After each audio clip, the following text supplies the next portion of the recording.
from guard when we've been butt wide and stuff like that.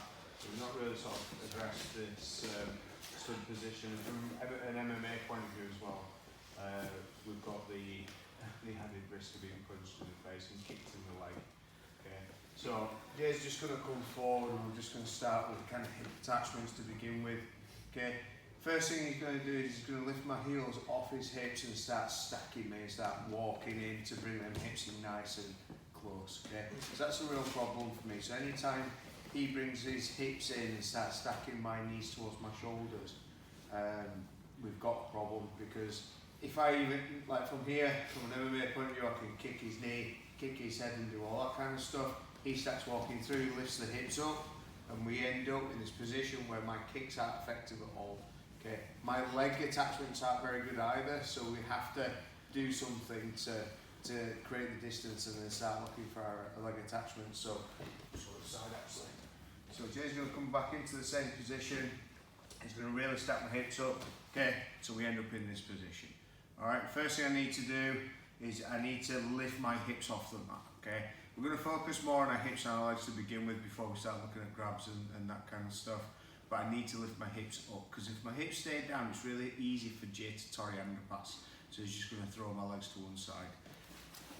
Okay, the difference between a Toriander pass and a knee tap pass is the hand position.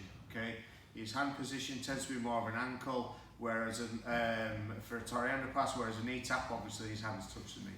So that's the difference when we're calling stuff and you're fighting, or we're just kind of instructing classes.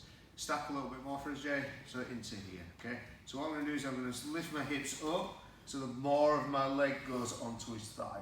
Okay, and then I'm going to chop and put my feet back in the position. This feels and looks like very just nodded, simple, obvious stuff, but this is things that I find I have to coach a lot, especially in kind of MMA, but in Jiu-Jitsu as well.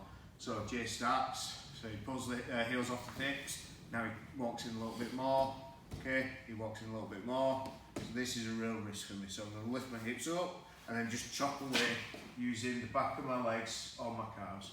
Doesn't really matter where, as long as our hips are up and we kind of chop away. Okay, once we do that, just again, we put our feet in the same position and he might step with the other foot, the dominant foot. Okay, and then he steps in, loads, and then chop that leg into there. Okay, we're not going to spend too long doing this, but it's a nice drill.